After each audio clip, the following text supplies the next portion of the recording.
दोस्तों, स्वागत है आप सभी का। पिछले वीडियो में कुछ कमेंट था तो उसको लेके एक बार पहले चीज को डिस्कस कर लें। वहां पे ये कहा गया कि हमारे पास एक सूर्य का लगन है, यानी कि सूर्य का लगन से मतलब है सिंह लगन की कुंडली थी। सिंह लगन की कुंडली में सूर्य जो है वो तृतीय भाव में जाके बैठ जाते हैं। तृतीय भाव में जब सिंह लगन के अंदर अगर सूर्य जाके बैठेंगे, मान लीजिए यहां पे हम इसको बना देते हैं, ये हो गया सिंह लगन। सिंह लगन की कुंडली में अगर फर्स्ट हाउस के लॉर्ड सूर्य तीसरे भाव में जाके बैठेंगे, ऐसे स्थिति में क्या होगा कि वो नीच राशिस्थ होंगे, लेकिन सूर्य नीच होते हैं 10 डिग्री पर। तो अगर 5 डिग्री आगे पीछे कर दी जाए, 5 डिग्री पीछे से लेकर 15 डिग्री तक अगर हम बात करें, उस रेंज में तो सूर्य को हम नीच मानेंगे। ठीक है।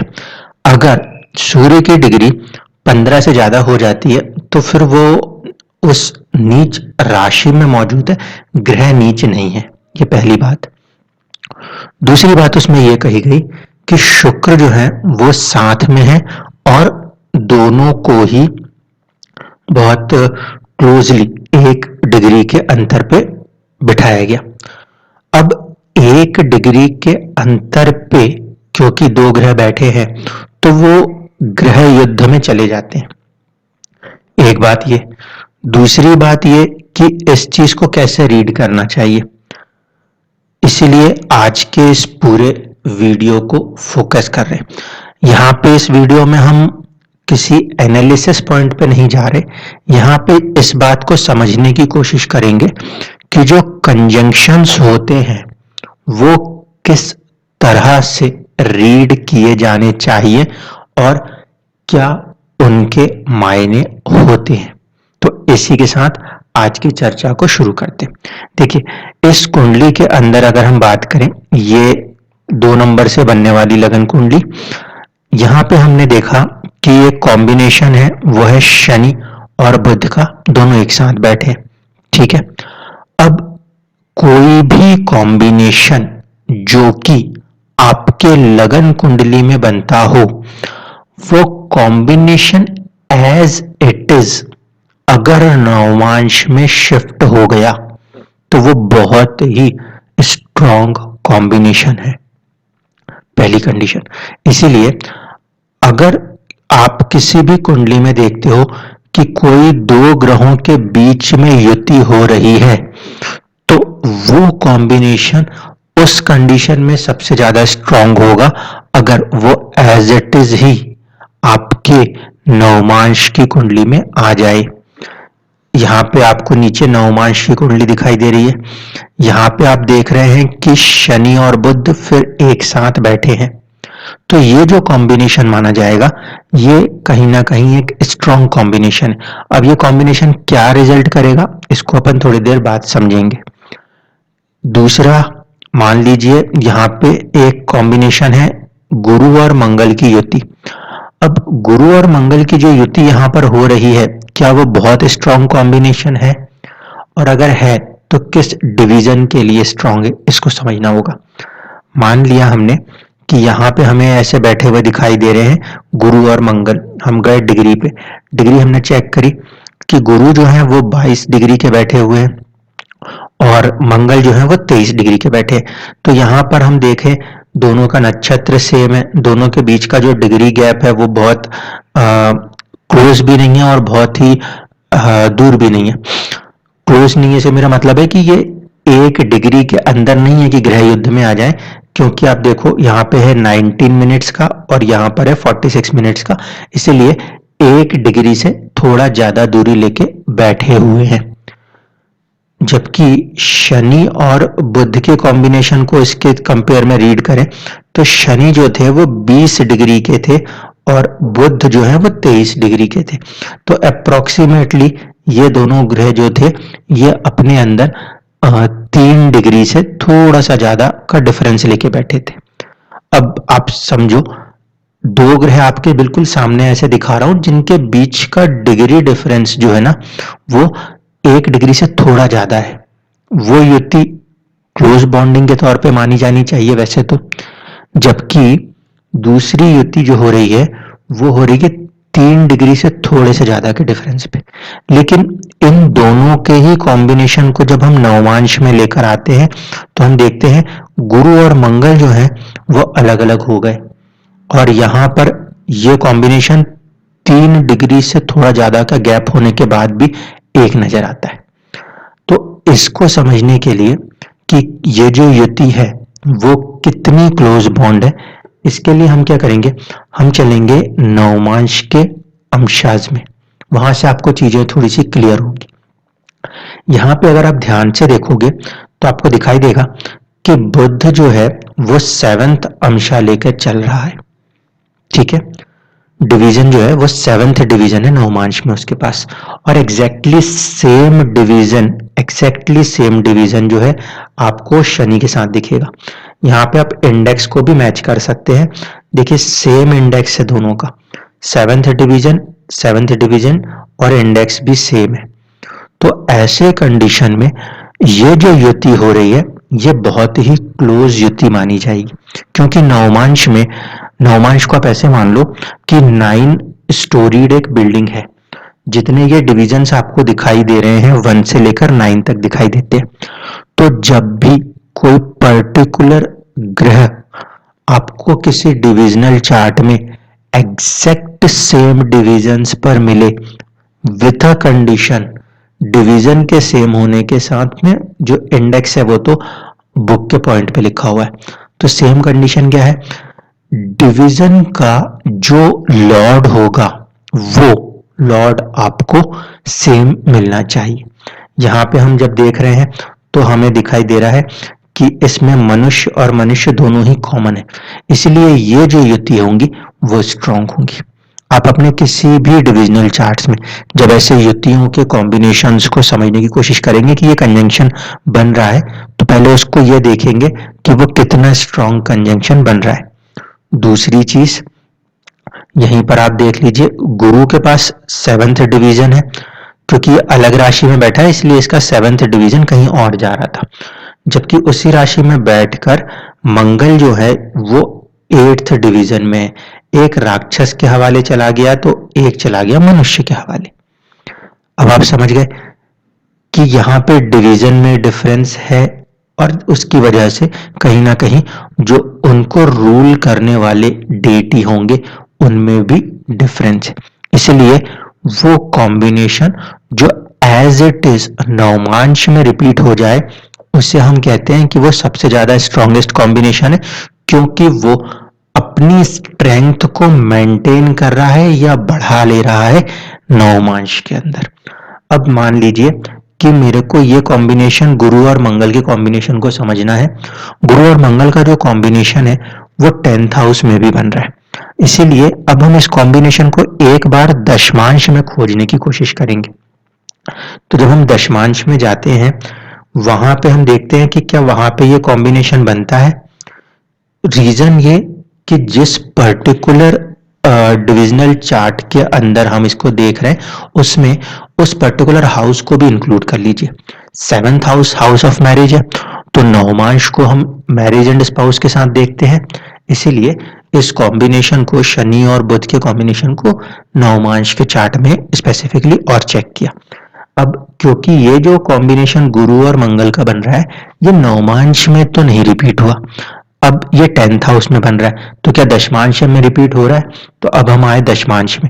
दशमांश की कुंडली में हमने देखा कि फिर से ये कॉम्बिनेशन जो है ये रिपीट हो रहा है, ठीक। अब ये यहाँ पे रिपीट हो रहा है तो अब इसके भी आपको अंशास को ही समझना पड़ेगा, क्योंकि ऐसा नहीं है ग्रहों की युति दिख रही है तो उसको हम कंप्लीट एक जैसा बना सकते। मान लीजिए यहाँ पे आप ध्यान से देखेंगे तो आपको दिखाई देगा कि आपका जो मंगल हो रहा है वो हो रहा है 8वें डिवीजन में। एट द सेम टाइम जब हम जुपिटर को उठा के लेकर आए तो जुपिटर भी बिल्कुल 8th डिवीजन में। अब डिवीजन के साथ आप देखो यहाँ पे जो इनका डेटी है वो ईशान कोण की तरफ जा रहा है और गुरु में भी ईशान कोण की तरफ जा रहा है। इसका मतलब है कि ये जो कॉम्बिनेशन है गुरु और मंगल की युति, ये भले डिग्री में करीब थी, इसका प्रभाव कहीं ना कहीं स्टेटस के ऊपर, 10th हाउस स्टेटस के ऊपर और उसी पर्टिकुलर डिविजनल चार्ट के अंदर रिपीट हो रहा है, तो वहां पे देखने को मिलेगा। यहां पे अब आप देख सकते हो, आपको लगेगा कि शनि, सूर्य और केतु की युति हो रही है। यहां पे ये युति नहीं हो रही, यहाँ पे ये कॉम्बिनेशन जब हम रीड करें तो देखिए, सूर्य जो है वो सेकंड डिवीजन में, यानी कि 9 माले की मंजिल जो हमने बनाई है, बिल्डिंग बनाई है, उसमें सूर्य सेकंड फ्लोर पे रहता है और शनि जो है वो 7th फ्लोर पे रहता है। सेकंड फ्लोर और 7th फ्लोर के बीच में काफी गैप है। केतु जो है वो 9th फ्लोर पे रहता है, तो इसके अंदर भी एक गैप है। यहाँ पे आप देख लो, एक के देवता बन गए अग्नि, दूसरे के देवता बन गए सूर्य के लिए भी अग्नि, और जो हमारे शनि है उनके देवता हो गए निऋत्ति। तो यहां पर जब आप किसी डिविजनल चार्ट्स में, किसी भी डिविजनल चार्ट्स में इस तरह के कॉम्बिनेशन को रीड करेंगे तो आपको 2-3 चीजों को समझना होगा। जिस पर्टिकुलर प्रोस्पेक्ट से, यानी कि जिस हाउस के अंदर वो योग बन रहा है, उस पर्टिकुलर डिविजनल चार्ट में जाके ये चेक करना होता है कि वो क्या रोल वहां पे निभा सकता है। ये होती है पहली कंडीशन। क्योंकि करीब करीब यानी कि डिग्री में बहुत पास आने के बाद भी ये जरूरी नहीं कि वही कॉम्बिनेशन एज इट इज आपको नवमांश में मिल जाता हो, एक बात। अब दूसरी बात यह है कि कोई भी कॉम्बिनेशन अगर आ रहा है तो उसको रीड कैसे किया जाएगा। कॉम्बिनेशन को रीड करने का तरीका यह है कि आप ये देखें, फास्ट मूविंग प्लैनेट है या स्लो मूविंग प्लैनेट है। जैसे शनि और बुध की युति देखी जा रही, तो ये कॉम्बिनेशन क्या है, 9th हाउस का लॉर्ड, 2nd हाउस का लॉर्ड, 5th हाउस का लॉर्ड, 10th हाउस के लॉर्ड के साथ ये संबंध बन रहे हैं। लेकिन किस तरह से बन रहे हैं, तो यहाँ पे हम देखते हैं कि शनि जो है वो 20 डिग्री के हैं और बुध जो है वो 23 डिग्री के हैं। तो इसको कुछ 2 तरीके से रीड कर सकते हो आप। पहला ये कि अगर मैं बोलूं कि जो संचित धन है, संचित धन 2nd हाउस और विद्या 5th हाउस, उसकी तरफ शनि यानी कि भाग्य और कर्म जाना चाहते हैं।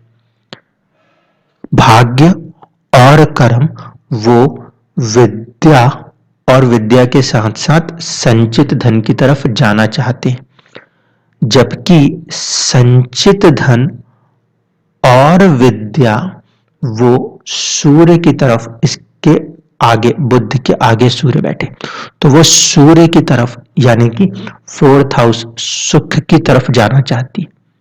ठीक है, इसी तरीके से शनि से पीछे डिग्री में है शुक्र। शुक्र जो है वो है हमारे 1st हाउस के लॉर्ड और 6th हाउस के Lord. 6th house is a service और 1st हाउस जो है वह सेल्फ है। तो इंसान सेल्फ में कहीं ना कहीं कहां पे जाना चाहता है, 9th हाउस हायर लर्निंग में जाना चाहता है और अपने स्टेटस, अपने प्रोफेशन में जाना चाहता है।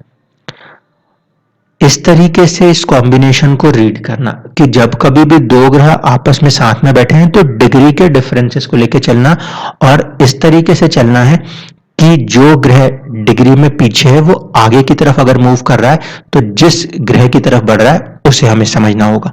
अब इसी तरीके से यहां पे इस कॉम्बिनेशन को रीड करके देखें।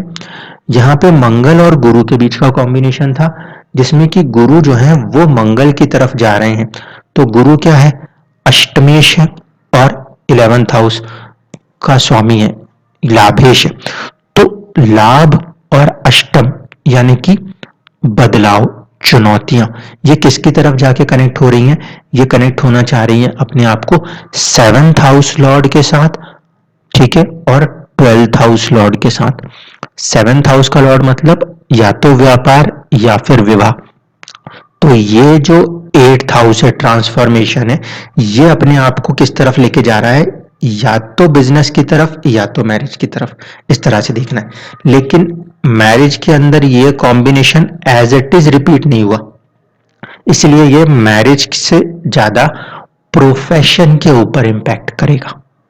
इस तरीके से आप चीजों को समझ सकते हो, क्योंकि जो हाउसेस कनेक्ट हो रहे हैं उन हाउसेस के बीच में वो लॉर्ड कैसे कनेक्ट होते हैं, ये आपको उनकी डिग्रियों को देखकर समझना होगा। इतनी बातें क्लियर हो गई।